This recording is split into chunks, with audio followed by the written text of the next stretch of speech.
Siendo las 9:09, volvemos a Ampliación Noticias, edición dominical. César Espinosa desde Arequipa y Fernando Vivas desde la cabina central de RPP en Lima. César, empezamos el programa hablando del conflicto de Israel con Irak, al que ha ingresado nada menos que la gran potencia Estados Unidos, lo que ya hace prever que esto es una conflagración en la que todos tendremos, incluyendo nuestra débil república, tendrá que pronunciarse. Pero ¿qué tal si le preguntamos a dos internacionalistas que nos expliquen así en sencillo qué implicancias tiene el ingreso de Estados Unidos? ¿Nos acerca a una solución del conflicto o más bien la posterga y la redimensiona? Tenemos una conversación con Farid Cajat y Ramiro Escobar. Farid, ¿nos escuchas? Si no, Farid, Ramiro Escobar. ¿Aló? Sí, les escucho. Farid, ¿qué tal? Por favor, así muy en sencillo, pudieras explicarnos con la claridad que sueles tener qué implica el ingreso, ya crónica de un ingreso avisado, ¿no? Pero en fin, ya oficial desde ayer de Estados Unidos en esta contienda. Bueno, lo primero que diría es que es un ataque ilegal bajo el derecho internacional. Tú puedes atacar bajo normas de la Carta de la ONU en legítima defensa tras un ataque armado con autorización del Consejo de Seguridad, y eso no ha ocurrido. Estados Unidos alega que atacó 3 instalaciones nucleares con el propósito de destruirlas y que ahí se detienen sus acciones, porque no busca un cambio de régimen en Irán, pero el problema con eso es que lo que haga luego Estados Unidos va a depender de la respuesta de Irán, y dependiendo de esa respuesta sabremos si estamos ante una escalada de mayor envergadura o este es el fin del intercambio, pero yo tengo dudas de que eso ocurra, pero además creo que podría volver a intervenir Estados Unidos porque Irán va a seguir en guerra con Israel, que fue quien atacó inicialmente también ilegalmente ese país. Claro. También queremos preguntarle a Ramiro Escobar qué es lo que puede venir de acá en adelante, ¿no? Rusia, por ejemplo, ha condenado los ataques de Estados Unidos a Israel. ¿Consideran que hay un riesgo de que también Rusia como potencia se puede involucrar en este conflicto o va a mantenerse al margen, Ramiro? Buenos días, gracias por la llamada. Cuando uno entra a una guerra, bueno, un estado o algunos estados entran en una guerra, entran en una zona de niebla, ¿no? Se sabe cuándo empieza esto, pero no cuándo termina, ni qué más va a pasar. Es improbable que Rusia, teniendo abierto un frente en Ucrania, se involucre en una guerra exactamente, ¿no? Lo que sí puede pasar es que la tensión escale, ¿no? Y es que, como comentaba Farid, previsiblemente haya una respuesta iraní. A mí me parece que Irán no va a poder dejar de responder porque de eso va a depender la cohesión del régimen islámico, que es el que está amenazado. Acordémonos que lo que está proponiendo Israel y también Estados Unidos lo que están proponiendo es que caiga el régimen islámico. Entonces un régimen amenazado de ese modo no puede dejar de responder. Y además ha producido un efecto complejo, yo diría, al interior de Irán. Hay mucha gente que está diciendo, según un reporte del País de España, que no es nuestra guerra, pero otra gente también está diciendo que, bueno, hay que rechazar la agresión, ¿no? Y ya hay manifestaciones en las calles, probablemente de personas que no necesariamente eran devotas del régimen islámico, apoyando la respuesta. Entonces, un régimen presionado o literalmente bombardeado no puede dejar de responder, aun cuando su fuerza sea mucho menor, y eso es lo que puede desatar nuevamente una espiral o encender el fósforo, digamos, ¿no? Farid, dos preguntas en una. Mencionaste que Trump ha dicho que no busca la caída del régimen iraní, pero sí es un anhelo secreto por supuesto de Estados Unidos y de Israel que así suceda, y de mucha gente, porque hace un par de años, si no el año pasado, fuimos testigos en el mundo de esta revuelta liderada mucho por mujeres que querían quitarse los velos y mostrar el pelo, ¿no? Que es un asunto de represión religiosa en Irán y vimos que ello causaba ah, bastante indignación colectiva. Incluso en el último Festival de Cannes ha ganado una película iraní de alguien que es disidente de su sociedad, Jafar Panahi.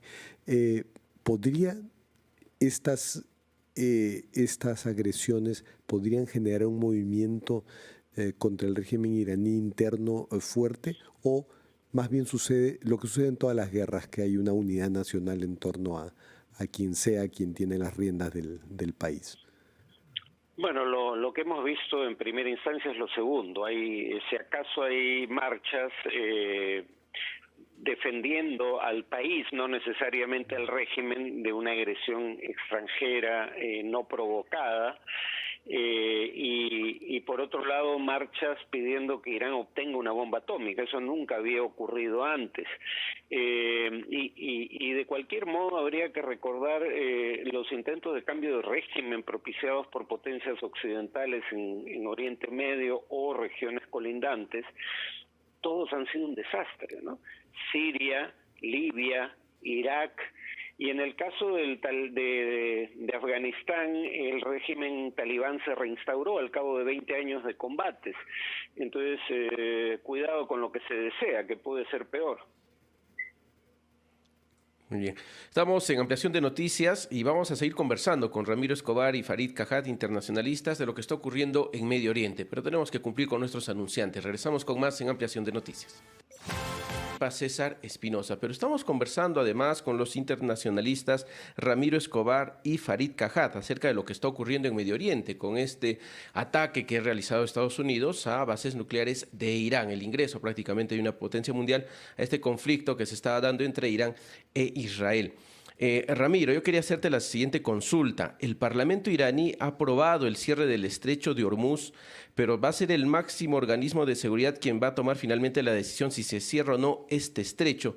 ¿Por qué es importante este estrecho de Hormuz y cómo podría generar quizá un perjuicio? ¿Qué podría pasar en el resto del mundo si se da este cierre de esta parte de Medio Oriente? Bueno, yo creo que es muy probable que lo hagan, ¿no? Que se apruebe el cierre del estrecho de Hormuz, por donde circula una gran parte del petróleo que sale de Oriente Medio, y eso es un golpe, fíjate, no solo a Estados Unidos e Israel, sino a los países productores de petróleo, y un golpe a la economía global, porque ya ha subido el precio del petróleo antes de este ataque de Estados Unidos, y ahora la previsión es que suba mucho más.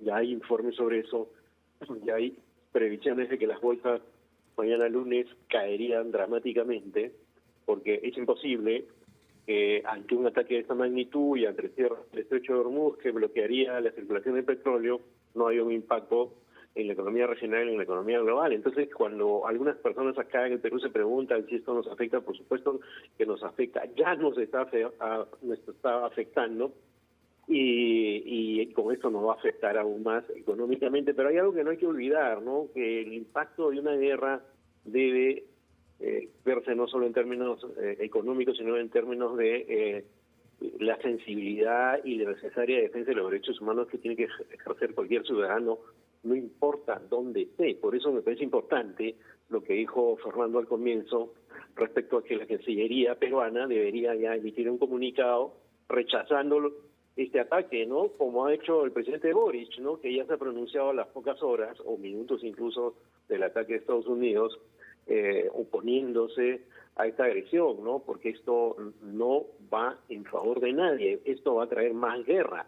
Es increíble que Netanyahu y el propio Trump estén diciendo ahora que la paz se logra mediante la guerra. Esa es una cosa absurda, la historia lo ha demostrado infinidad de veces en sentido contrario, y ahora en este momento, en el siglo XXI, con armas nucleares flotando en la atmósfera, decir eso es francamente delirante, ¿no?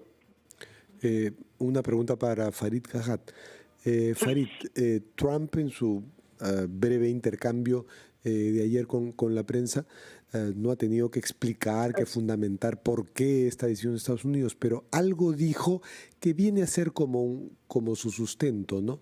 Que Irán es el principal auspiciador del terrorismo en el mundo, y por lo tanto Irán ha estado detrás de todos los ataques que intereses y activos norteamericanos habrían tenido en el mundo y otras naciones.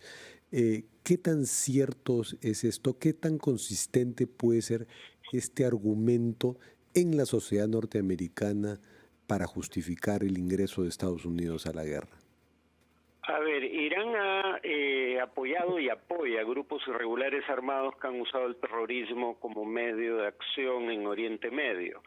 Hezbollah, Hamas, etcétera. Pero también lo han hecho Israel y Estados Unidos. Israel creó una milicia aliada en Líbano, el ejército del sur del Líbano, y tanto Estados Unidos como Israel apoyaron o colaboraron con un grupo llamado Mujahedin al-Halq, que el propio gobierno estadounidense, un grupo iraní, que el propio gobierno estadounidense a través del informe del Departamento de Estado consideraba una organización terrorista. O sea, no es algo que solo haya hecho Irán. Y cuando se trata de vincular a Irán con acciones en nuestra región, los argumentos son francamente descabellados. Acabo de ir un presunto analista de apellido Adler, que fue miembro del ejército israelí, decir que Irán está tras el tren de Aragua. Trump ha intentado deportar ciudadanos venezolanos de territorio estadounidense alegando que eran parte del Tren de Aragua y que el Tren de Aragua era parte de una invasión extranjera e invoca la ley de enemigos extranjeros del siglo XVIII. Un juez ya le ha dicho que no hay ninguna evidencia de que el Tren de Aragua sea enviado a Estados Unidos por Venezuela, y mucho menos por Irán. Entonces, digamos, hay mucho de hipérbole en ese tema. Lo que es cierto es lo que dije respecto a los grupos en Oriente Medio. Claro. Ahora, Farid, sobre ese punto, ¿crees que también este ataque de Estados Unidos a Irán puede permitirle al presidente de Estados Unidos desviar la atención de las críticas que tiene justamente por las deportaciones a inmigrantes ilegales? Bueno, no dudo que tenga ese efecto colateral, pero no por mucho tiempo, ¿no? Porque si eso no escala, el tema de la intervención norteamericana va a perder peso informativo en el tiempo. Si esto escala, claramente no va a haber, digamos, tiempo para nada más en los medios, pero yo diría que si acaso de lo que está desviando la atención la guerra en Irán es el hecho de que el gobierno de Benjamín Netanyahu se ha trazado explícitamente, no hay que especular, el objetivo de una limpieza étnica en Gaza, y las acciones en Gaza han pasado ahí sí a un tercer plano. Ramiro, y antes de hacerte la pregunta, leemos el encabezado de un cable. Grossi, el encargado del Organismo Internacional de Energía Atómica, la OIEA, que es importante en este caso porque vigila cómo va el avance de la energía nuclear en el mundo, y este sería la razón o pretexto por la cual Estados Unidos ha golpeado a Irán. Dice: necesitamos volver a la mesa de negociación lo antes posible. Los inspectores necesitan poder regresar a las instalaciones nucleares de Irán para verificar cuál es la magnitud de los daños, porque además podría haber radiación atómica peligrosa para quienes vivan en el área. Bueno, hay que recordar algo que en estos días en la fiebre informativa pro-israelí o pro-norteamericana se olvida que el país que no está en el Tratado de No Proliferación Nuclear es Israel. Y hay más de una versión, incluso de gente que trabajó en los programas nucleares israelíes, sobre la más que presunción de la existencia de bombas nucleares israelíes. Se estima que serían entre 50 y 90 y quizás más. Y Israel no está en el Tratado de No Proliferación Nuclear. Irán, a pesar que tiene un régimen tiránico, un régimen brutal con las mujeres, eso no hay que olvidarlo, porque a veces personas creen que cuando uno dice esto está defendiendo al régimen iraní, cosa que es absolutamente irracional. No se está defendiendo el régimen iraní, se está defendiendo en la mínima sensatez internacional y el derecho internacional y la posibilidad de ir a negociación. Y lo digo porque el régimen iraní estaba tratando de negociar, incluso con el propio Donald Trump, e incluso este fin de semana el canciller iraní se reunió con cancilleres de la Unión Europea con ese fin. Más aún, después de este ataque, incluso Irán ha dicho, ¿no?, que se volvería a sentar en una mesa de negociaciones, pero después de una respuesta. Y ese es el problema, que ya cuando generas la espiral de la guerra y no el desarrollo de la palabra, la diplomacia, lo que hace es agravar las cosas. Entonces, y por último, y es que uno habla en términos de desarme nuclear, bueno, habría que pensar no solo en Israel, sino en todos los otros países que le exigen a Irán no tener armas nucleares, y las tienen: Estados Unidos, Rusia, las potencias nucleares que están en el Consejo de Seguridad, y hasta India y Pakistán, que no se han pronunciado hasta ahora, que yo me he enterado, pero que son un problema mucho más real, ¿no?, que Irán, ¿no?, porque sí las tienen abiertamente, ¿no? Farid, el vicepresidente de Estados Unidos ha afirmado hoy domingo de que este país no está en guerra con la República Islámica, sino con sus ambiciones atómicas. ¿Esa es la lectura que deberíamos hacer o realmente ya ha entrado en guerra Estados Unidos con Irán y está tratando de disfrazarla? Bueno, esa es la posición de J.D. Vance, ¿no? Que se opuso públicamente a un ataque contra Irán, porque lo que hay que decir es que hay una división entre los aliados del propio Trump, y Trump ha tomado posición por una solución que espera sea el curso de acción que pueda contentar a ambas partes. Los que no querían un ataque y los que querían un ataque de gran envergadura finalmente ha decidido lanzar un ataque de alcance y objetivos limitados. El problema es que uno sabe cómo empieza su intervención en una guerra, pero rara vez sabe cómo va a terminar. Eso va a depender ahora de cómo responda Irán, y me temo que ahí sí hay un riesgo serio de escalada. Sí. Bueno, muchas gracias a nuestros invitados Farid Kajani y Ramiro Escobar. Me quedo con esa última frase de Farid, que uno sabe cómo empieza una guerra, y si es que lo sabe, pero no sabe cómo va a acabar, y eso vale aún para la potencia de Estados Unidos, que dice que solo está en guerra contra la capacidad atómica de Irán. No pareció eso cuando vimos ayer a Donald Trump. Bueno, muchas gracias Farid Kajani y Ramiro Escobar. Buenos días. Muchas gracias a ustedes. Y siendo las 9:30, César, nos vamos a una pausa en Ampliación Noticias en RPP, confianza y credibilidad por todos los medios, y volvemos.